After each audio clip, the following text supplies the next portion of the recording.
choose to have a clover for a leaf clover. First we use a tape, a full hand of tape. Now we put it on top of the clover. And we push them lots and lots.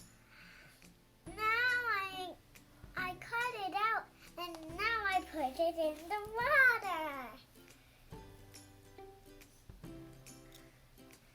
Now wait for a couple seconds. 1, 2, 3, 4, 5, 6, 7, 8, 9, 10.